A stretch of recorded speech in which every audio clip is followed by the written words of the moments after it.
പലവരും അഭിമുഖീകരിക്കുന്ന പ്രശ്നങ്ങൾ, അതിൽ പ്രത്യേകിച്ച് നായികമാർ. നമുക്കറിയാം പല എനിക്ക് പേജ് പറയാൻ ബുദ്ധിമുട്ടുണ്ട്. ഇതിലൊരു പേജ് ഞാൻ കണ്ടെത്തുകയും ആ പേജിൻ്റെ പുറകെ നടന്ന് കണ്ടെത്തിയ ഒരു വിഷയമാണ്. ശരിക്കും പേജ് പറയുന്നത് എന്നാലും പറയാം, നടികൾ വെടികൾ എന്ന് പറഞ്ഞൊരു പേജ്. ആ പേജിൻ്റെ ഒരു അതിൽ നടക്കുന്ന കുറേയധികം പ്രശ്നങ്ങൾ സത്യം പറഞ്ഞു കഴിഞ്ഞാൽ ഇവിടെ ഒരു സോഷ്യൽ മീഡിയയിൽ വലിയൊരു സെക്സ് മാർക്കറ്റ് നടക്കുന്നുണ്ട്.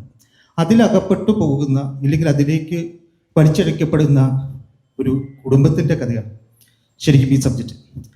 അതിൽ ഭാര്യയായിട്ട് ദിവ്യ പിള്ളയും ഹസ്ബൻഡായിട്ട് ധ്യാൻ ചേട്ടനുമാണ്. അപ്പം അവർ അഭിമുഖീകരിക്കുന്ന വിഷയം, അതിൻ്റെ സൊല്യൂഷൻ, അതൊക്കെയാണ് ഈ സബ്ജക്റ്റ് സംസാരിക്കുന്നത്. ശരിക്കും പറഞ്ഞു കഴിഞ്ഞാൽ ഒരുപാട് ഈ കഴിഞ്ഞിടയിൽ തന്നെ മാധ്യമപ്രവർത്തകരെ നിങ്ങൾക്കറിയാം, ഒരുപാട് വിഷയങ്ങൾ കൊച്ചിയെ സംബന്ധിച്ച് മുന്നോട്ട് വന്നിട്ടുണ്ട്. ഈ പ്രശ്നങ്ങൾ തന്നെ, അതിൽ പല പ്രശ്നം. ഇത് തന്നെ ഒരു പെൺകുട്ടിക്ക് നടന്നൊരു പ്രശ്നം. ആ പെൺകുട്ടി പറഞ്ഞിട്ടാണ് ഞാൻ ഈ പേജ് വഴി തന്നെ പോയത്. അപ്പോൾ അവിടെ നടക്കുന്ന ഒരു ബിസിനസ് കണ്ടപ്പോൾ ഞാൻ തന്നെ വളരെ ഇത് ഒരു സമൂഹം അറിയേണ്ട ഒരു വിഷയമാണ് എന്ന് എനിക്ക് തന്നെ മനസ്സിലായി. പല പേജുകളും ഉണ്ടെങ്കിലും ചില പേജുകൾ എനിക്ക് പറയാൻ പറ്റുന്നില്ല. കാരണം അതൊരു അത്രയും ഫോളോവേഴ്സ് ഉണ്ട്. ഇപ്പോൾ എന്താ പറയുക എന്ന് പറഞ്ഞാൽ ഒരു 10,000 തൊട്ട് 50,000, 70,000, 1,00,000 വരെ വരുന്ന ഫോളോവേഴ്സ് ഉള്ള പല പേജുകളും ഉണ്ട്. നമ്മൾ വിചാരിക്കുന്നത് കാണാനും വായിക്കാനും ആണ് ഈ പേജുകൾ എന്നാണ് നമ്മുടെ വിശ്വാസം. നമ്മൾ കാണുന്നത് ഫോട്ടോസ്, കുറേ അഡൽട്ടായിട്ടുള്ള സ്റ്റോറീസ്, ഇതൊക്കെ നമ്മൾ വിചാരിക്കുന്നത് നമുക്ക് വായിക്കാനും കാണാനും. പലവരും അതിനകത്ത് കയറുന്നത് അതാണെന്നാണ് നമ്മൾ വിചാരിച്ചിരിക്കുക. പക്ഷെ അല്ല, അതിന് പിന്നിലൊരു ബിസിനസ് ഉണ്ട്. ആ ബിസിനസ്സിനെ സംബന്ധിക്കുന്ന ഒരു സബ്ജക്റ്റാണിത്. ഇതാണ് സബ്ജക്റ്റിൻ്റെ ഒരു ചെറിയ രീതിയിൽ എനിക്ക് പറയാൻ പറ്റുന്നത്.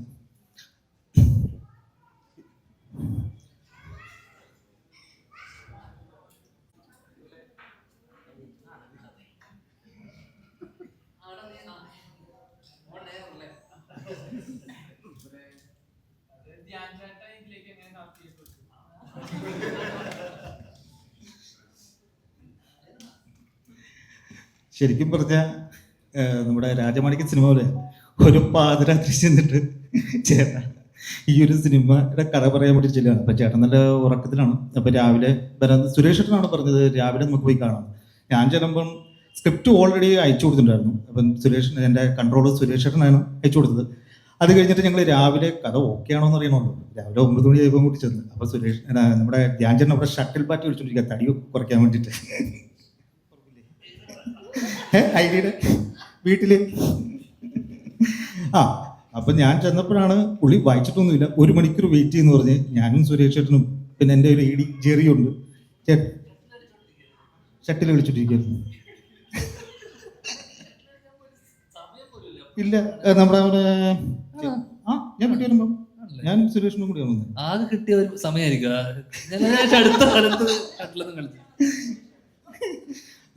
ആ സമയത്താണ് ധ്യാൻചേട്ടൻ പോയിട്ട് കഥ വായിച്ചിട്ട് കണ്ടന്റ് കൊള്ളാം, നമുക്ക് കുറച്ച് പണിയെടുത്താൽ പടം വർക്കാവും എന്നൊരു സംഭവം പറയുന്നത്.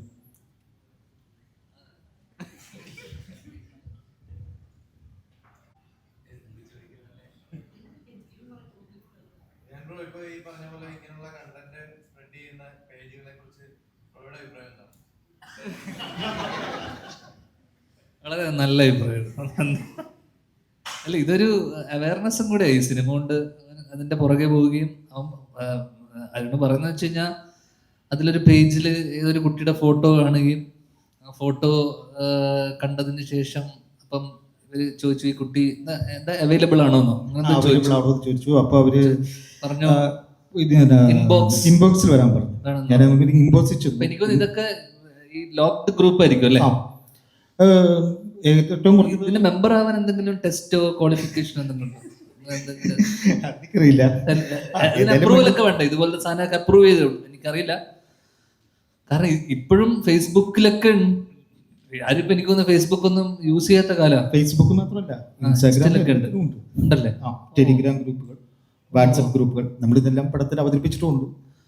അങ്ങനെ ഈ ഗ്രൂപ്പിൽ ചെല്ലുകയും അപ്പം ഇൻബോക്സിൽ വരാൻ പറയും. ഇൻബോക്സിൽ ഈ ഗ്രൂപ്പിൽ കണ്ട ഒരു കുട്ടിയുടെ ഫോട്ടോ കണ്ടിട്ട് ചോദിച്ചു, ഇങ്ങനെ കുട്ടി അവൈലബിൾ ആണോ എന്ന് ചോദിച്ചപ്പോൾ പറഞ്ഞു അവൈലബിൾ ആണ്, 10,000 രൂപ, അതിൽ 5,000 രൂപ എപ്പോൾ അഡ്വാൻസ് ചെയ്യണം? അല്ലല്ല, 5,000 രൂപ നേരിട്ടാണെങ്കിൽ ചെയ്യാന്ന് പറയുന്നു. അങ്ങനെ ഇവിടെ എറണാകുളം നോർത്ത് ഹോട്ടൽ പറയാൻ പറ്റില്ല, ഒരു സ്ഥലത്ത് വരികയും അങ്ങനെ ഈ 5,000 രൂപ കൊടുക്കുകയും, 5,000 അല്ല കൊടുക്കുകയും, 5,000 രൂപ കൊടുക്കുകയും. വിഷയം ശരിക്കും മനസ്സിലാക്കാൻ പറ്റില്ല. അവരോടൊരു ഫ്രണ്ട്ഷിപ്പ് മൂഡ് പിടിച്ചാൽ മാത്രമേ നമുക്ക് ഇതിനെ കുറിച്ചൊരു ബിസിനസിന്റെ ഒരു വ്യാപ്തി മനസ്സിലാക്കാൻ പറ്റുള്ളൂ. അതുകൊണ്ടാണ് അങ്ങനെ പറ്റിക്കപ്പെടുകയും കാര്യമൊന്നും നടക്കാതായപ്പോഴേക്കും എന്നാ പിന്നെ ഇവന്മാർക്കെതിരെ ആഞ്ഞടിക്കണം എന്ന് വെച്ചിട്ട് ഒരു സിനിമ ചെയ്യാൻ പുറപ്പെട്ട ആളാണ് എൻ്റെ ഡയറക്ടർ. അപ്പൊ സ്വന്തം അനുഭവത്തിൽ നിന്ന് ഉണ്ടായത് അല്ലേ? അതിന്റെ വിഷമമുണ്ട്, ഇപ്പോഴും ഉണ്ട് മുഖത്ത്. 5,000 രൂപ പോയതിന്റെ ഒരുപാട് വേദന അല്ലേ? ശരിക്കും അങ്ങനെ ഒരു ഗ്രൂപ്പില്, അങ്ങനെയുള്ള ഏതെങ്കിലും ഗ്രൂപ്പിൽ മെമ്പേഴ്സ് ആയിട്ടുള്ള ആരെങ്കിലും ഉണ്ടോ? ഉണ്ടാവും പറയാൻ കുറച്ച് മടിയുണ്ടാവുന്നതാണ്. അല്ല, ഇതിപ്പോ ഇതൊക്കെ കലാകാലങ്ങളായിട്ടുള്ളതാണ്. ഇതിപ്പം ഇത് സോഷ്യൽ മീഡിയ വന്നതിന് ശേഷം, അല്ലെങ്കിൽ ഫേസ്ബുക്ക് അല്ലെങ്കിൽ പോലും ഇവിടെ എനിക്ക് തോന്നുന്നു കൊച്ചിയിലൊക്കെ, എനിക്ക് തോന്നുന്നു ഏറ്റവും കൂടുതൽ അഭിമുഖീകരിക്കുന്നത് ശരിക്കും നടിമാരാണ്. അവരുടെ ഫോട്ടോസ് തന്നെയാണ് ഏറ്റവും കൂടുതൽ. പ്രത്യേകിച്ച് ഒരു ഭയങ്കര രസമാണ്. നമ്മുടെ കോളേജിലൊക്കെ പഠിക്കുന്ന പെൺകുട്ടികളുടെ ഫോട്ടോ, ഇപ്പൊ ടൂർ പോകുന്നതിന്റെ ഒക്കെ ഫോട്ടോ എടുത്ത് അതിന് ചിലപ്പോൾ പേരറിയില്ല അവരെന്ത് ചെയ്യുമെന്ന് വെച്ച് കഴിഞ്ഞാൽ അതിലൊരു പുതിയ പേരിടും പെൺകുട്ടിക്ക്. ഇപ്പം സെന്റ് തെരേസ് കോളേജിൽ പഠിക്കുന്ന മീനു എന്ന് പറഞ്ഞിട്ട് സ്റ്റോറി കുറെ റിസർച്ച് ചെയ്തിട്ടുണ്ട് ഇതിനു വേണ്ടി. അപ്പൊ എന്ത് പറഞ്ഞു കഴിഞ്ഞാൽ ആരാധകരെ കൂട്ടുക എന്നുള്ളതാണ് അവരുടെ ഇത്. അപ്പൊ നമ്മൾ വിചാരിക്കുന്നത് കാണാനും വായിക്കാനും ഒക്കെയാണെന്നാണ് വിചാരിക്കുക. പക്ഷെ നമ്മൾ ഇതിനകത്ത് നോക്കുമ്പോൾ ഇതിന്റെ കമന്റുകൾക്കെല്ലാം ഒരുവിധം മറുപടി കൊടുക്കുന്നുണ്ട്. മറുപടി എന്ന് പറയുമ്പോൾ ഒരു ശരിക്കും പറഞ്ഞു കഴിഞ്ഞാൽ ഒരു 4,000 തൊട്ട് 25 ലക്ഷം രൂപയുടെ ബിസിനസ്സാണ് അവർ നമ്മളോട് സംസാരിക്കുക. നമ്മുടെ താല്പര്യം അത്രയും എന്താ പറയുക, അത്രയും വലിയ രീതിയിലുള്ള ഒരു പരിപാടിയാണ് കൊച്ചിയിൽ നടക്കുന്നത്. ബേസിക്കലി ഇതിനകത്ത് ഡീപ് ഫേക്കിങ്ങിനെ പറ്റിയിട്ടും ഇപ്പൊ ഉള്ള ഫേസ് സ്വാപ്പിംഗ്, ഇപ്പൊ രശ്മികയുടെ ഒരു വീഡിയോ ഒക്കെ ഇറങ്ങിയല്ലോ, മറ്റേ ചെറിയൊരു AI വീഡിയോ, ഇതൊക്കെ. അപ്പം ഇനിയുള്ള കാലത്ത് ഈ പറയുന്ന പോലെ ഒരു നോർമൽ ഫോട്ടോ അല്ലെങ്കിൽ നമ്മൾ ഇൻസ്റ്റയിലൊക്കെ ഇടുന്ന ഇവിടുത്തെ ഇൻസ്റ്റാ ഫോട്ടോ എടുത്തിട്ട് വരെ വേണമെങ്കിൽ അതിനെ ഫേസ് സ്വാപ്പ് ചെയ്തിട്ട് വേറെ രീതിയിലൊക്കെ മാറ്റാം. അപ്പം ഇതില് ദിവ്യ അങ്ങനെ ഒരു സാധനം എൻകൗണ്ടർ ചെയ്യുകയും പിന്നെ അങ്ങനെ ഒരു കോമണേഴ്സ് ആയിട്ടുള്ള നമ്മൾ അതിനെ എങ്ങനെ ടാക്കിൾ ചെയ്യുന്നു, ഓവർകം ചെയ്യുന്നതാണ് ബേസിക്കലി സിനിമയുടെ ഒരു ആകത്തുകയും ഒരു ക്രക്സും. സോ ആ ഒരു വിഷയമാണ് ഡിസ്കസ് ചെയ്യുന്നത്. നീ ആ ക്യാമറയുടെ പുറകിൽ ഒളിച്ചു നിൽക്കുകയായിരുന്നു. സാധ്യത എവിടെയാണ് ബിസിനസ് മറ്റു ജില്ലകളെക്കാളും കൂടുതൽ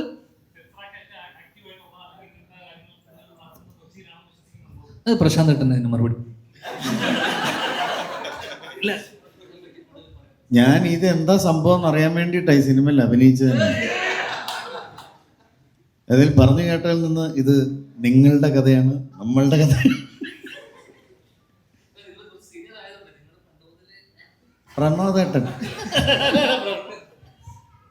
അങ്ങനെയൊന്നുമില്ല. ഈ സൈബർ വേൾഡ് എന്ന് പറയുന്നത് എല്ലായിടത്തും ഒരുപോലെ പരന്നു കിടക്കുന്നത് പോലെ തന്നെ എല്ലാ സ്ഥലങ്ങളിലും ഇതിൻ്റെ തോത് ഒരുപോലെ ആയിരിക്കണം. അതിന് അത് അന്വേഷിച്ച് കണ്ടുപിടിക്കേണ്ടത് നിങ്ങളെപ്പോലുള്ള മാധ്യമ പ്രവർത്തകരും ഇവിടുത്തെ നിയമ പാലകരുമാണ്.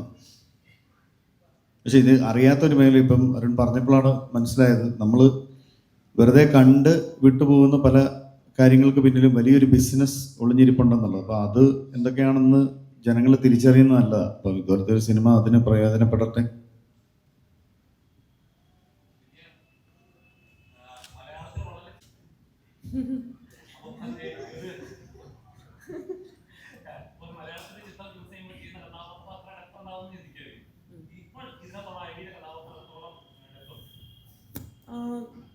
ഇതാ വിക്ടിം ഫേസ് ചെയ്യുന്നതിൻ്റെ ആ ഒരു ബുദ്ധിമുട്ടും ഒക്കെ ആണ് ഈ സിനിമയിലെ എൻ്റെ ക്യാരക്ടറിൽ പോർട്രേ ചെയ്യണേ.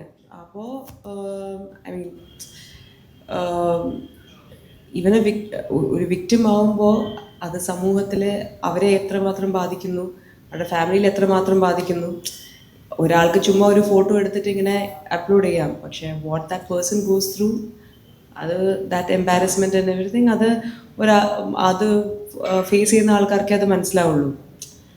സോ അതൊക്കെ ആ ഒരു സിനിമയിൽ ഈ ക്യാരക്ടർ കുറച്ച് ഡിഫറെൻ്റ് ആണെന്ന് തോന്നിയിട്ടാണ് ഞാൻ നമ്മൾ ഷൂട്ട് ചെയ്യുന്നത് 2 വർഷം മുന്നെയാണ്. അപ്പോൾ ഒത്തിരി ഹാർഡ് വർക്ക് ചെയ്തിട്ടാണ് യുനോ എല്ലാ സിനിമയിലും പോലെ നമ്മൾ ചൂസ് ചെയ്യുമ്പോൾ ഓരോ ക്യാരക്ടേഴ്സ് നമ്മൾ ചൂസ് ചെയ്യുമ്പോൾ അതിൻ്റെ വി ഹാവ് ഒരു ഹോപ്പൊക്കെ ഉണ്ടാവും. ലൈക്ക് ഓക്കെ ഇതിങ്ങനെ നമ്മൾ എത്ര 100% നമ്മൾ കൊടുക്കാൻ നോക്കും. So let see. I hope ഇപ്പം നമ്മൾ ഇതൊരു സിനിമ ജസ്റ്റ് ഒരു മെസ്സേജ് പോലെയാണ്. അത് ആക്ച്വലി ഇത് ഒരു അവയർനെസ് പോലെ തന്നെയാണ്. Hopefully that will make an impact.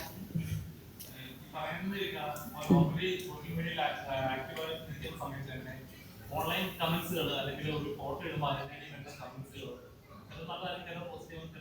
Over protective ആണ്, വൾഗറാണ്. അതെ. എപ്പോഴും ഫേസ് ചെയ്യുന്നപ്പോൾ കൺട്രോൾ ചെയ്യാൻ സിസ്റ്റം ഉണ്ടായിരിക്കണം തോന്നുന്നുണ്ടോ? ദർ ഈസ് ഒരു മെഷർമെൻറ്റ്.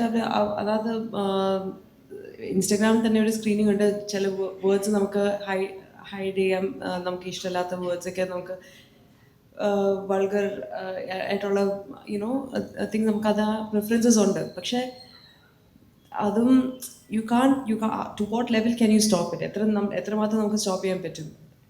സോ ചില സമയത്ത് നമ്മളത് അതുകൊണ്ടാണ് ചില സമയത്ത് ഞാൻ അധികം ആക്റ്റീവ് ആവാത്തതും. Like what's a point you know ഓരോ ആൾക്കാർക്ക് കമൻറ്റ് ചെയ്യാനും ഇതൊക്കെ ചെയ്യാൻ വേണ്ടിയിട്ടാണ് നമ്മൾ ഒരു പോസ്റ്റ് ചെയ്യുന്നത്.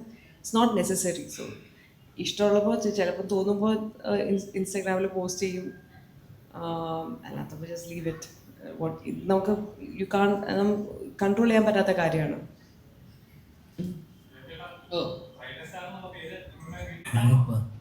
ഏതാടാ നല്ല പേരല്ലേ? എല്ലാ വെള്ളിയാഴ്ചയും ഒരു സിനിമ ഉണ്ടാകുന്ന പറഞ്ഞാൽ വലിയ ഭാഗ്യമല്ലേടാ, അല്ലേ? എല്ലാ വെള്ളിയാഴ്ചയും നമ്മൾ കാണുന്നു, അതുപോലത്തെ പ്രസ് മീറ്റ് വരുന്നു, അല്ലേ? നമ്മൾ തന്നെ എപ്പോഴെത്ര കാണുന്നു, നീ ചോദ്യം ചോദിക്കുന്നു. ഇതൊക്കെ മിസ് ചെയ്യണോ? അല്ല, നിങ്ങളൊക്കെ മിസ് ചെയ്യും.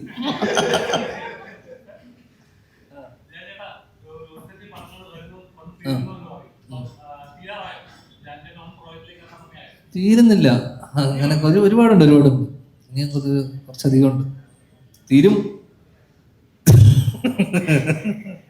എന്നേക്കുമായി തീരും. അല്ലെങ്കിൽ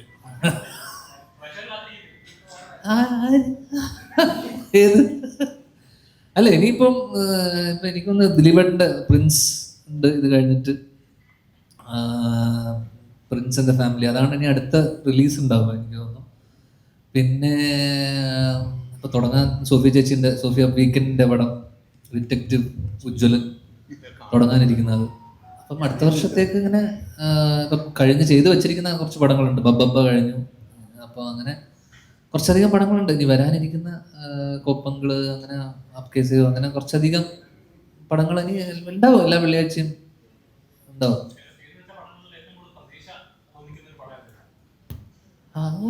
അങ്ങനെ ചോദിച്ചു കഴിഞ്ഞാൽ ഞാൻ പറയില്ല. എന്നാലും കുറച്ച് പടങ്ങളൊക്കെ ഉണ്ട്. അങ്ങനെ ഒരു പടമായിട്ട് എടുത്ത് പറയാൻ പറ്റില്ലല്ലോ. അപ്പം ബാക്കിയുള്ള പടങ്ങളൊന്നും ഒന്നും പ്രതീക്ഷയില്ലെന്ന് ആയിരിക്കുമല്ലോ. അങ്ങനെയല്ല, ബാക്കി അതൊക്കെ ഒരു ഫേറ്റ് അല്ലേ സിനിമ. അതിൻ്റെ സക്സസ്സും ഫെയിലറും നമുക്ക് ഇത് ചെയ്യാൻ പറ്റില്ലല്ലോ. എനിക്ക് അങ്ങനെ എന്താ പറയണ്ടേ, നമ്മളെ വിളിക്കുന്നു, നമ്മൾ പോകുന്നു എന്ന് പറഞ്ഞ പോലെയുള്ള പടങ്ങളാണ്. ഇപ്പം ബബ്ബയിൽ ഞാനൊരു 8 ദിവസം ഉണ്ടായിരുന്നുള്ളൂ. ഷൂട്ടിംഗ് ഒക്കെ ഭയങ്കര രസമായിരുന്നു. പ്രിൻസും അതുപോലെ തന്നെയായിരുന്നു. ദിലീപേട്ടനോട് വർക്ക് ചെയ്ത്, അല്ലെങ്കിൽ ഇപ്പം ഇമിഡിയറ്റ് ചെയ്ത പടങ്ങൾ അതൊക്കെ നമ്മൾ കുറച്ച് മുന്നേ ഷൂട്ട് ചെയ്തു. കഴിഞ്ഞ കുറച്ച് മാസങ്ങളായിട്ട് ചെയ്ത പടങ്ങൾ ഇതൊക്കെയാണ്. അപ്പം അതൊക്കെ തീർച്ചയായിട്ടും പ്രതീക്ഷയുള്ള സിനിമകൾ തന്നെയാണ്, വലിയ സിനിമകളാണ്. അപ്പം ഹോപ്പ്ഫുള്ളി നന്നായി വരുന്നതായിരിക്കും. ധ്യാൻ ചേട്ടാ, ഓരോ സിനിമകൾ ചെയ്യുമ്പോഴും വരുന്ന കമന്റുകൾ ഇതൊക്കെ കാണുന്നുണ്ടാവുമല്ലോ. എപ്പോഴേലും പൊതുവേ നോക്കാറില്ല, എന്നാലും നോക്കാറൊക്കെ ഉണ്ട്. എപ്പോഴേലും തോന്നിയിട്ടുണ്ടോ കുമാർ എന്നെ തന്നെ ടാർഗറ്റ് ചെയ്യുകയാണോ എന്തെങ്കിലും തോന്നിയിട്ടുണ്ടോ? അല്ലല്ല, അങ്ങനെ നമ്മള് പടം വരുന്നു, എന്നെ അങ്ങനെ വ്യക്തിഹത്യ ഒന്നും ചെയ്യാറില്ല. എന്നെ കൂടുതലായിട്ട് തന്നെ ബോംബ് സ്റ്റാർ, പടക്കം, അതൊക്കെയല്ലേ പറയുള്ളൂ. പടം പൊട്ടുന്ന സമയത്ത് ആൾക്കാർ സ്വാഭാവികമായിട്ടും അങ്ങനെ വിളിക്കും. എന്ന് വെച്ചാൽ നാളെ ഒരു പടം ഓടിക്കഴിഞ്ഞാൽ നല്ലതും പറയും. അപ്പൊ പിന്നെ നമ്മൾ അതിനെ മൈൻഡ് ചെയ്യേണ്ട കാര്യം. നാളെ നല്ല പടം വരൂല എന്നല്ലല്ലോ, എപ്പോഴെങ്കിലുമൊക്കെ വരുമല്ലോ. പിന്നെ അപ്പൊ നോക്കാം. ധ്യാൻ എന്ന നടനെ മറ്റുള്ള നടന്മാരിൽ നിന്ന് ഒരുപാട് വ്യത്യസ്തമാക്കുന്നത് ധ്യാനിന്റെ സംസാരിക്കുന്ന ശൈലിയാവും. ഉള്ള പോലെ പറയും, ബാക്കി വരുന്നത് വെച്ച് കാണട്ടെ എന്നുള്ള മൈൻഡാണ്. ഒരു പടം ഇറങ്ങുമ്പോൾ പ്രേക്ഷകരോട് കൃത്യമായിട്ട് പറയും ഈ പടം നിങ്ങൾ കാണണോ കാണണ്ടയോ എന്ന് കൃത്യമായിട്ട് പറയാറുള്ള ഒരു നടനാണ്. ഐഡി എന്ന ചിത്രം പ്രേക്ഷകർ എങ്ങനെയാണ്? ഞാൻ കൃത്യമായിട്ട് കാണണോ കാണണ്ടയോ എന്ന് നല്ലതെന്ന് ഞാൻ പറയാറില്ല. അല്ലെ, എന്നാലും ഒരു ക്ലൂ കൊടുക്കാറുണ്ട്. ക്ലൂ ചിലതിനൊക്കെ ക്ലൂ കിട്ടും ആൾക്കാർക്ക്. കുറച്ച് ബുദ്ധിയുള്ള ആൾക്കാർക്ക്, കുറച്ച് മനസ്സിലാവുന്ന ആൾക്കാർക്ക്, എന്നെ അറിയാവുന്ന അടുത്തറിയാവുന്ന കുറച്ച് ആൾക്കാർക്കും ചില ഇതിൽ തന്നെ നമ്മുടെ കുറെ സുഹൃത്തുക്കളുണ്ട് അറിയാലോ. അപ്പൊ അവർക്കൊക്കെ മനസ്സിലാവും. പിന്നെ അവർ കുറച്ചുപേരൊക്കെ എൻ്റെ അടുത്ത്, എനിക്ക് നിങ്ങളെ കൂട്ടത്തിൽ തന്നെ പേഴ്സണൽ ബന്ധമുള്ള കുറച്ച് പേരൊക്കെ ഉണ്ട്. അവരൊക്കെ എന്നോടൊന്ന് ചോദിക്കും. അവരോടൊക്കെ ഞാൻ പേഴ്സണലി പറയും. അതിൽ ഞാൻ നിന്നോടും പല കാര്യങ്ങളും പറഞ്ഞിട്ടുണ്ട്. അത് കഴിഞ്ഞിട്ട് നമ്മൾ അവിടെ മാറിയിരിക്കുമ്പോൾ പറയാം. ഇപ്പം എല്ലാ കഥാപാത്രങ്ങളും ചെയ്യുമ്പോഴും ഒന്നുകൂടെ വ്യത്യസ്തമാകാൻ ശ്രമിക്കാറുണ്ട്. അപ്പോൾ സ്ഥിരം അമ്മ കഥാപാത്രങ്ങൾ എന്നൊരു പേരുണ്ടായിരുന്നു, അതൊന്ന് മാറി വന്നുകൊണ്ടിരിക്കുകയാണ്. അല്ല, ചെയ്തു വരുന്ന കഥാപാത്രം ലാസ്റ്റ് ചെയ്തത് ജഡ്ജിയായിട്ടായിരുന്നു. അപ്പോൾ ഇതിലെ കഥാപാത്രം എങ്ങനെയാണ്?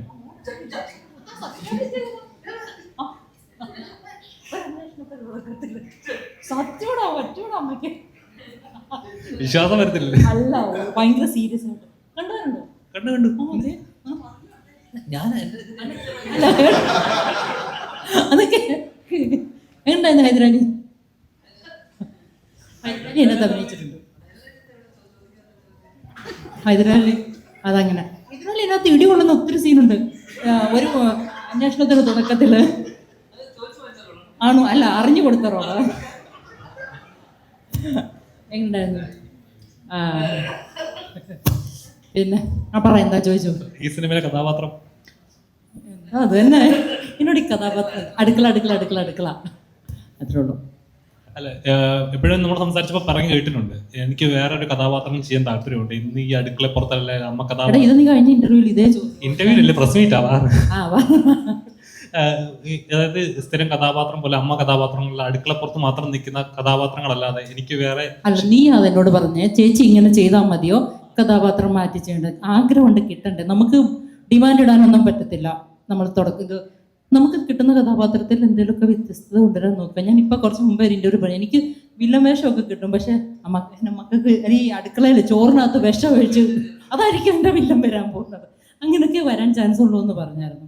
പിന്നെ നിങ്ങൾ മുമ്പ് ചോദിച്ചതിന് ഒരു ഉത്തരവാദിന, ഈ മീഡിയ ഇതില്ലേ, നിങ്ങളിടുന്ന ക്യാപ്ഷൻ ഒന്ന് വൃത്തിയാക്കുവാണെങ്കിൽ ഞങ്ങൾക്ക് കിട്ടുന്ന തെറിയും കുറയും, വീട്ടിലിരിക്കുന്നവരുടെ തുമ്മലും കുറയും. ക്യാപ്ഷനൊക്കെ ഒന്ന് വൃത്തിയാക്കി, അത് നിങ്ങൾ എല്ലാവരും കിട്ടിയ സമയത്താണെന്ന് പറയാം. ഉണ്ട് ഇച്ചിരി ക്യാപ്ഷൻ, അത് നോക്കിട്ടോ കാണാതൊക്കെ തെറിവിളി കുറയും. അവരുടെ അങ്ങനല്ലേ ആൾക്കാർ കാണും. എന്തിനാ നമ്മൾ അങ്ങനെ ഒരു ക്ലിപ്പ് എല്ലാം കണ്ടു. ഞാൻ ഇതേ ജോലി ചെയ്യണം, ഞാനും അങ്ങനെയൊക്കെ തമ്മിലുണ്ട്. കള കേട്ടോ ഇച്ചിരിയൊക്കെ. പറ, അത്രേ ഉള്ളൂ. ഈ പ്രശാന്തിനോട് ചേട്ടാ, ഈ സിനിമയിലെ കഥാപാത്രം കുറച്ച് വില്ലനാണോ? അത് ഇതിലും വില്ലൻ തന്നെയാ. അല്ല, വില്ലനല്ല, വില്ലനായി പോകുന്നതാണ് ഓരോ ക്യാരക്ടേഴ്സ് വരുമ്പോഴത്തേക്ക്.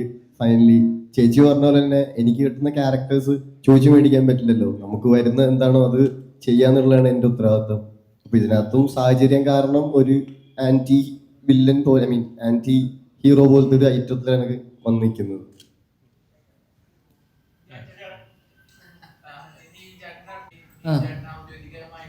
എന്തായിട്ട്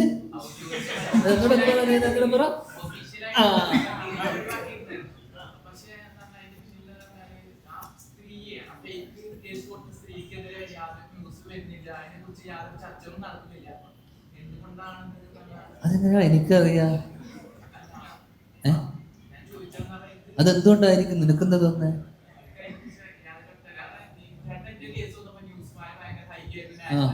അല്ല, അതിപ്പോ നിങ്ങളൊരു ചർച്ചയാക്കി കൂടെ? അത് നിങ്ങളൊക്കെ വീട്ടിൽ നിൽക്കുമ്പോൾ നിങ്ങളൊരു ചർച്ചയാക്കി കഴിഞ്ഞാൽ ഇതൊക്കെ നിങ്ങൾ പ്രതികരിച്ചു കഴിഞ്ഞാൽ ഇതൊക്കെ പിന്നെയും അവർക്കെതിരെയൊക്കെ വരും അല്ലേ? ഞാൻ ചോദിക്കുന്ന വെച്ചാ, ചേട്ടൻ അവർക്കെതിരെ കേസ് കൊടുത്തു?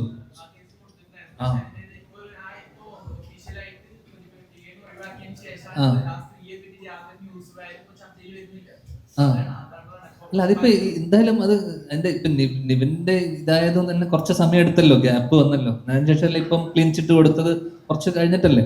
അപ്പൊ എനിക്കൊന്നും അവർക്കെതിരെ തീർച്ചയായിട്ടും ഒരു കൗണ്ടർ ഒരു ചെയ്തിട്ടുണ്ടാവുമല്ലോ.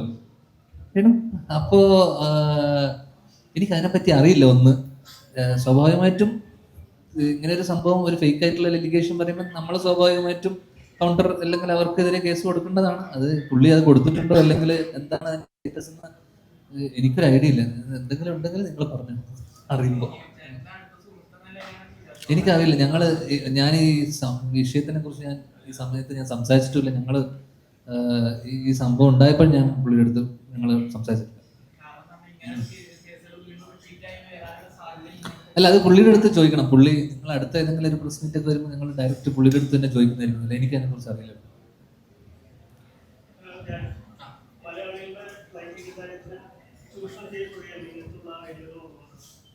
ആ ആ ആ ആ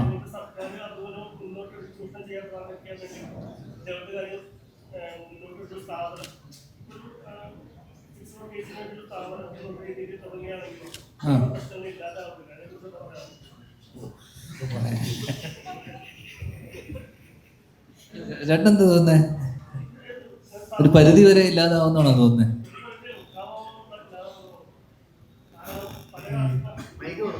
ആയിക്കോട്ടെ.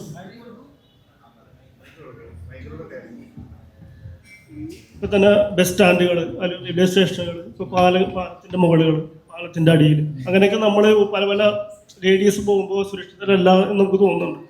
അപ്പോൾ ആളുകൾ പണ്ടേ മുതൽ തന്നെ ഒരു ചിന്താഗതിയുണ്ട്. ഇപ്പോൾ ബസ് സ്റ്റാൻഡിൽ നിന്ന് ഒറ്റയ്ക്ക് നിൽക്കുന്ന ലേഡി, അല്ലെങ്കിൽ റെയിൽവേ സ്റ്റേഷനിൽ ഒറ്റയ്ക്ക് നിൽക്കുന്ന ലേഡി, അവരൊക്കെ നിൽക്കുന്നത് സെക്സ് വർക്കേഴ്സ് ആണോ അല്ലയോ എന്നുള്ളവർക്ക് അറിയാൻ പറ്റില്ല. ശരിക്കും പറഞ്ഞ സ്ഥാപനങ്ങൾ ഉണ്ടെങ്കിൽ ഇത് കുറയൂല്ലേ എന്നാണ് ഞാൻ ചോദിക്കുന്നത്. കുറയില്ലേ? അത് നമുക്കിപ്പോ അത് ഭയങ്കര ഹൈപ്പോത്തറ്റിക്കൽ ആയിട്ടുള്ള ഒരു സാധനമല്ലേ. കുറയോ കൂടുവോ ഒന്നും നമുക്ക് പറയാൻ പറ്റില്ല. ഒന്ന് നമ്മുടെ നിയമവ്യവസ്ഥയിൽ അങ്ങനെ ഒരു സാധനം ഇത്തരത്തിൽ അലോ ചെയ്യുന്നില്ലല്ലോ. ഒന്ന് ഇപ്പൊ റെഡ് സ്ട്രീറ്റ് പോലും അത് ലീഗലായിട്ട് ഫംഗ്ഷൻ ചെയ്യുന്ന ഓപ്പറേഷൻ ആയിട്ടില്ല. ഇപ്പോൾ കൊൽക്കട്ടയിലുണ്ട് ഇതേ സെയിം സാധനം. എന്തായിരുന്നു കമച്ചി എന്ന സാധനം അല്ലേ, റെഡ് സ്ട്രീറ്റ് ഉണ്ട്. അപ്പം ഞാൻ പറഞ്ഞ ചില രാജ്യങ്ങളിൽ ഇപ്പം ആംസ്റ്റർഡാമിൽ ലീഗലാണ്, സെക്സ് ടൂറിസം ഉണ്ട് അവിടെ, തായ്ലൻഡിൽ സെക്സ് ടൂറിസം ഉണ്ട്. ചില രാജ്യങ്ങളിൽ അതുണ്ട്, അവരതിനെ പ്രൊമോട്ട് ചെയ്യുന്നുണ്ട്. നമ്മുടെ രാജ്യത്തിൻ്റെ നിയമവ്യവസ്ഥയിൽ അങ്ങനെ ഒരു സാധനം അത് മോറലായിട്ടാണ് കാണുന്നത്. അപ്പോൾ ഇത് കുറയോ അല്ലെങ്കിൽ ഇതൊരു ഡിസ്കഷനാക്കി വെച്ചിട്ട് നമ്മൾ ഇടക്കാലത്ത് മറ്റേ കഞ്ചാവ് ലീഗലൈസ് ചെയ്യണം. കഞ്ചാവ് ഏകദേശം 40ഓളം രാജ്യങ്ങളിൽ ലീഗലൈസ് ചെയ്ത് റിക്രിയേഷൻ ഡ്രഗ് ആയിട്ട് കാണുന്നത്. അതിന് ഡിപ്രഷൻ അടക്കം പ്രിസ്ക്രിപ്ഷൻ ഉണ്ടെങ്കിൽ മരുന്നായിട്ട് പോലും സജസ്റ്റ് ചെയ്തിരുന്നത് ഗഞ്ച. അപ്പോൾ ഈ മരുവാന, മെഡിക്കൽ മരുവാന എന്ന് പറഞ്ഞിട്ട് ഇതിനെ വിളിക്കുന്നു. അപ്പം ഇത് കൂടുവോ കുറയോ എന്ന് പറയുമ്പോൾ നമുക്കതിനെ ഇപ്പോഴുള്ള അവസ്ഥയിൽ നമുക്കത് കൂടുവോ കുറയോ എന്ന് നമുക്ക് പറയാൻ പറ്റില്ല. പക്ഷെ ഇവിടുത്തെ സിസ്റ്റം അതിനെ അനുവദിക്കാത്തിടത്തോളം ലീഗലായിടത്തോളം നമുക്ക് അതിനെ ഒരിക്കലും പ്രൊമോട്ട് ചെയ്യാനുള്ള വകുപ്പ് ഒന്നുമില്ല അല്ലേ? ഏതാ ഒന്നും പറയാൻ പറ്റില്ല. ഈ പറഞ്ഞ പോലെ വളരെ ഇതായിട്ടുള്ള പ്രോബബിലിറ്റി അല്ലേ. ചിലപ്പോൾ കൂടുമായിരിക്കും, ചിലപ്പോൾ എല്ലാവരും അവിടെ പോയിരുന്നു കഴിഞ്ഞാൽ എല്ലാ വീട്ടിലും പിന്നെ ഫാമിലി ഒന്നും വീട്ടുകാരെ നമ്മുടെ നാട്ടുകാർ മൊത്തം പിന്നെ അവിടെ ആയിരിക്കും, പിന്നെ കുടുംബത്തിലോട്ടൊന്നും പോകില്ല. അതാ പ്രശ്നം. അതിനേക്കാളും നല്ല എനിക്ക് തോന്നുന്നു ഇവിടുന്ന് ഒരു 3 മണിക്കൂറേ ഉള്ളൂ തായ്ലൻഡൊക്കെ. ടിക്കറ്റ് എടുത്തിട്ട് അങ്ങോട്ട് പോകുന്നതായിരിക്കും. ചേട്ടാ ഇവിടെ ചേട്ടാ, നമ്മുടെ ധ്യാൻ ചേട്ടന്റെ ഫേക്ക് ഐ ഡിയിൽ നിന്ന് എപ്പോഴെങ്കിലും മെസ്സേജ് വന്നിട്ടുണ്ടോ? ഫേക്ക് ഐ ഡിയിൽ നിന്ന്? അയ്യോ, എനിക്കങ്ങനെ മെസ്സേജ് അങ്ങനെ വരാറില്ല. അല്ല, ഒരു ഐ ഡി വരാല്ല. അല്ലാതെ തന്നെ എന്തെങ്കിലും ചോദിച്ചാൽ മറുപടി കിട്ടാൻ പാടാ. അപ്പഴഞ്ഞ് ഫേക്ക് ഐ ഡി എന്തെങ്കിലും റിപ്ലൈ താ. നോർമലി അവന്റെ അടുത്ത് മെസ്സേജ് വളരെ ചുരുക്കം വരാറുണ്ട്. ധ്യാൻ ചേട്ടന് വന്നിട്ടുണ്ടോ ഏതെങ്കിലും നടിമാരുടെ ഫേക്ക് ഐ ഡിയിൽ നിന്ന്? ഒറിജിനൽ ഐ ഡിന്ന് കുറെ പേരുടെ വന്നിട്ടുണ്ട്.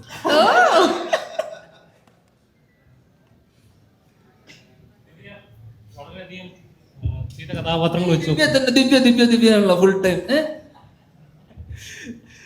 ചെയ്ത കഥാപാത്രങ്ങളിൽ കുറച്ചാൾ മുമ്പ് വളരെയധികം ചർച്ച ചെയ്തതും അല്ലെങ്കിൽ ഏറ്റവും കൂടുതൽ റീൽസിലൊക്കെ ഓടിയതും ചൊവ്വാഴ്ച സിനിമയിലെ കഥാപാത്രമായിരുന്നു. അപ്പം അതേപോലെ അത്ര ഡെപ്തുള്ള അല്ലെങ്കിൽ അത്ര ഡാർക്ക് ഷെയ്ഡ് ഉള്ളൊരു കഥാപാത്രം ചെയ്യുന്ന എല്ലാ ആക്ടേഴ്സിനും ഉണ്ടാവും. മലയാളത്തിൽ അത്രയും ഡെപ്തുള്ള കഥകൾ വരാത്തതോ അല്ലെങ്കിൽ ഇങ്ങനത്തെ കഥകൾ മലയാളത്തിൽ വരണം എന്ന് ആഗ്രഹിച്ചിട്ടുണ്ടോ? എനിക്ക് ഇതേപോലത്തെ കഥാപാത്രം കിട്ടണമെന്ന് ആഗ്രഹിച്ചിട്ടുണ്ടോ? അതോ മലയാളത്തിൽ ഇങ്ങനെ ഒരു എന്താ പറയാ ഒരു സെറ്റ് ഓഫ് കഥാപാത്രങ്ങൾ, ക്യൂട്ട് അല്ലെങ്കിൽ കുടുംബിനി, അങ്ങനത്തെ ഒരു സെറ്റപ്പ് ഒരു തവണ കണ്ടു കഴിഞ്ഞാൽ പിന്നെ അത് ഫോളോ ചെയ്യാവുന്നൊരു പാറ്റേൺ മലയാള സിനിമയിൽ പൊതുവെ കണ്ടുവരുന്നുണ്ട്. എന്നാൽ മറ്റ് ലാംഗ്വേജസിൽ അങ്ങനെ തോന്നിയിട്ടില്ല. ശരിക്കും അങ്ങനെ ഫീൽ ചെയ്തിട്ടുണ്ടോ? അങ്ങനെയില്ല. ഇപ്പം നമുക്ക് വരുന്ന സ്ക്രിപ്റ്റ്സ് അല്ലെങ്കിൽ നമുക്ക് വരുന്ന സ്റ്റോറീസൊക്കെ നമുക്ക് സെലക്ട് ചെയ്യാൻ പറ്റത്തുള്ളൂ. അങ്ങനെ മംഗൾവാരം വന്നു. അതൊരു നെഗറ്റീവ് ഷെയ്ഡ് ക്യാരക്ടറായിരുന്നു. അത് കേട്ടപ്പോൾ തന്നെ എനിക്ക് ഇഷ്ടമായി. That's why I did that. അപ്പോൾ അതെനിക്ക് ഇങ്ങനെ മലയാളം എന്നോ തെലുഗുന്നോ അങ്ങനെയില്ല. അത് ഞാനൊരു കഥ ആയിട്ടാണ്, അതൊരു സിനിമയായിട്ട് അല്ലെങ്കിൽ അങ്ങനെയായിട്ടാണ് ഞാനത് കാണുന്നത്.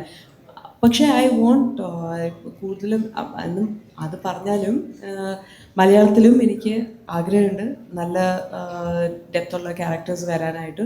ബിക്കോസ് നമുക്ക് കുറച്ചുകൂടെ കംഫർട്ട്, ലൈക്ക് ലാംഗ്വേജ് കംഫർട്ടും എല്ലാം നമുക്ക് തോന്നുന്ന, പിന്നെ നമ്മുടെ സ്റ്റോറീസ് കുറച്ചുകൂടെ റിയൽ ആണല്ലോ. അപ്പോൾ എനിക്ക് I am looking forward to. പക്ഷേ ഇപ്പം തെലുഗുവിലിപ്പം മംഗൾവാരം കഴിഞ്ഞിട്ടിപ്പോൾ 4 പ്രോജക്ട്സ് ഇപ്പോൾ നടന്നുകൊണ്ടിരിക്കുകയാണ്. സോ അത് പക്ഷേ ഞാനൊരു സിനിമയായിട്ടേ കാണുന്നുള്ളൂ, ലൈക്ക് അങ്ങനെ അതൊരു വർക്കായിട്ട് ഞാനങ്ങനെ കാണുന്നുള്ളൂ. പക്ഷെ മംഗൾവാരം വാസ് സ്പെഷ്യൽ. അതൊരു ഡിഫറെൻറ്റ് ക്യാരക്ടർ ആയിരുന്നു. And I M GLAAD that I did that. Thank you.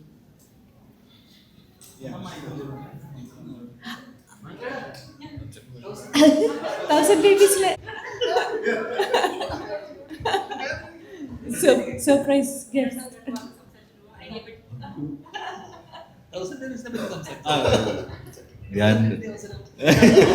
ഞാൻ ഇവരെ കാണാൻ വേണ്ടി വന്നതാണ്. ധ്യാനിന്റെ ഏറ്റവും പുതിയ സിനിമയായ ID ഫേക്ക് റിലീസ് ആകുമ്പോഴാണ്.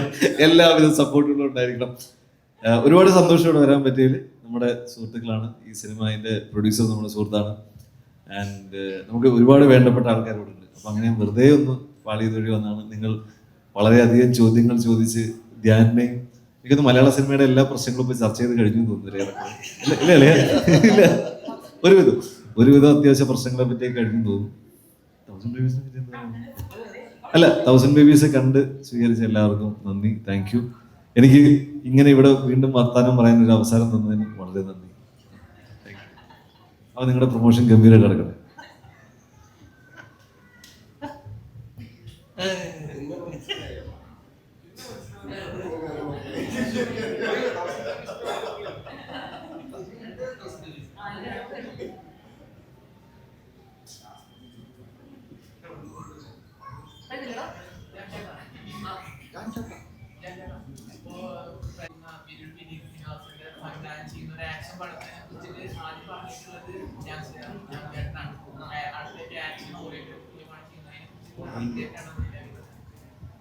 അതിനെക്കുറിച്ചുള്ള അപ്ഡേറ്റ്, അത് ഒക്ടോബറിൽ ഷൂട്ട് തുടങ്ങേണ്ടതായിരുന്നു. അത് ജോർജിയയിലായിരുന്നു ഷൂട്ട്. അപ്പോൾ അവർക്ക് കുറച്ച് പേർക്ക് അത് വിസ പ്രശ്നം, പ്രോസസ്സും പരിപാടിയൊക്കെ ആയിട്ട് അത് ഷൂട്ട് തുടങ്ങാൻ പറ്റിയില്ല. അതുകൊണ്ട് അതിപ്പം മാർച്ചിലേക്ക് അത് പോസ്റ്റ്പോൺ ചെയ്തു വരും. അല്ലല്ല, പ്രണവല്ല. അത് ഏതാ പ്രണവല്ല, അത് ഒഫീഷ്യലായിട്ട് അവർ അനൗൺസ് ചെയ്യുമല്ലോ. അപ്പൊ പിന്നെ ഞാനത് പറഞ്ഞു കഴിഞ്ഞിട്ട് വീണ്ടും ഒരു പ്രശ്നം ഉണ്ടാവുണ്ടോ? അതെ, ഞാനല്ല ഏതാ? ഇല്ല ഞാനില്ല. ഉണ്ടാവും തോന്നുന്നുണ്ടോ? ഇല്ല ഞാനല്ല. Okay, last 2 questions. നമുക്ക് ഇന്റർവ്യൂസ് ഇനി ബാക്കി കുറച്ച് പെൻഡിങ് ഉണ്ട്. അപ്പോൾ അതുകൊണ്ട് last 2 questions will wind up.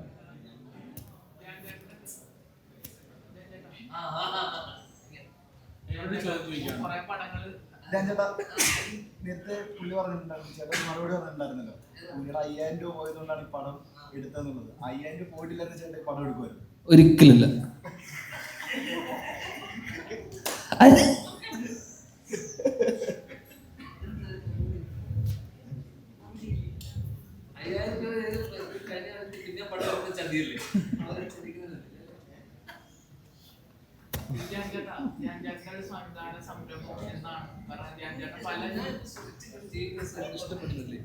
എല്ലാ ആഴ്ച സിനിമ ഇറക്കിയിട്ട്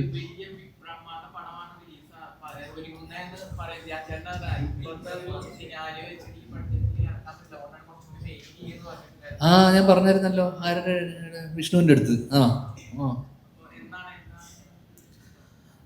അത് പറഞ്ഞില്ല, അത് ഭയങ്കര വലുതല്ലേ. നിനക്ക് തന്നെ ഇങ്ങനെയാണല്ലോ നീ ചോദിക്കണേ. അതാ അത് ഞാൻ പറഞ്ഞ, അത് വലിയ സിനിമയല്ലേ, ഇപ്പൊ ചെയ്ത് തീർക്കാൻ, അഭിനയിച്ച് തീർക്കാനുള്ള കുറെ സിനിമയുണ്ട്. അപ്പൊ അതൊക്കെ കഴിഞ്ഞിട്ട് പതുക്കെ മതിയടാ. നിനക്ക് അത്യാവശ്യം എന്തെങ്കിലും കൂടി ഇതുണ്ടാ കാണാൻ ആക്ര കൊതിയ. എന്റെ നാശം കണ്ടിട്ടേ അടങ്ങുള്ളൂ. എടാ, ഇപ്പൊ ഉള്ള അവസ്ഥയിൽ ഞാൻ അതും കൂടെ ചെയ്ത് കഴിഞ്ഞ് കഴിഞ്ഞാൽ എന്റെ ആലോചിച്ചു കൊല്ലൂലേ ഇത്തരെല്ലാരും കൂടെ, നിങ്ങളടക്കം ഇല്ലേ? അതാറ്റ് ഓടിയില്ലെന്ന് വിചാരിക്കുക. തീർന്നില്ല ഞാൻ. ഇപ്പൊ അങ്ങനെ പോട്ടെ. നിനക്ക് ശരിക്കും എന്നോട് സ്നേഹമുണ്ടോ? ഉണ്ടോ? ഇനി നീ ഇത് ചോദിക്കരുത്. ഈ വർഷം ഏതാ അടികപ്പേര് 2 അടുത്ത വർഷമൊക്കെ ഇതിങ്ങനെ ചർച്ച ഡിസ്കഷൻ ഞാൻ പറഞ്ഞായിരുന്നു. അത് കഴിഞ്ഞ ഇതിന്റെ മുന്നത്തെ എവിടെയോ കപ്പേര് 2 ഉണ്ടാവും, തിര 2 ഉണ്ടാവും. ഇത് എപ്പോഴും ഉണ്ടാവും മാത്രം ചോദിക്കരുത്. എന്തായാലും ഉണ്ടാവും. രണ്ടും പ്ലാനിങ്ങിലുണ്ട്. തിര 2 എന്തായാലും ഉണ്ടാവും. കപ്പേര് 2 തിര 2 ചിലപ്പോൾ ഞാൻ സംവിധാനം ചെയ്യും. ഇല്ല, തിര 2ന്റെ ഓൾമോസ്റ്റ് ഒരു പരിപാടി ഇങ്ങനെ ആയി വന്നിട്ടുണ്ട്. ഓൾമോസ്റ്റ് ഒരു ചെറിയൊരു ഐഡിയ. ഏതില് അതിന്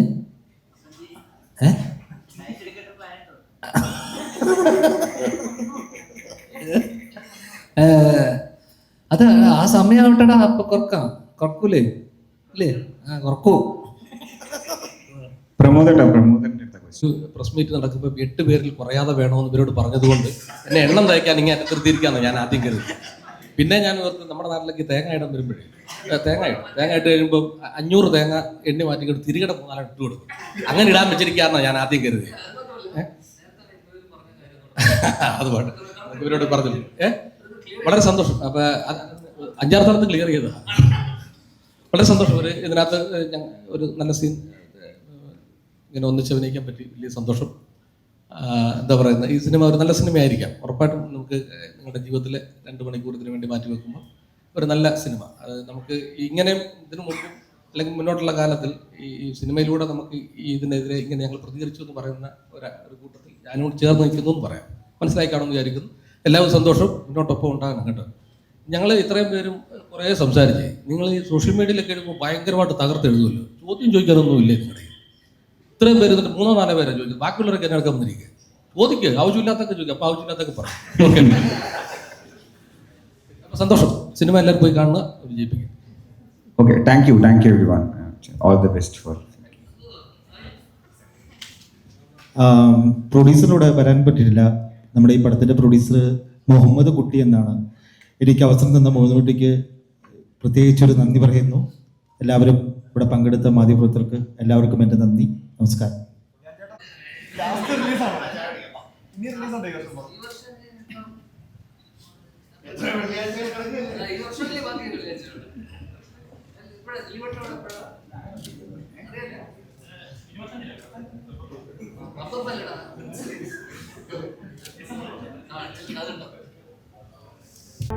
കൂടുതൽ വീഡിയോസിനായി B4 Blaze ഫോളോ ചെയ്യൂ, സബ്സ്ക്രൈബ് ചെയ്യൂ.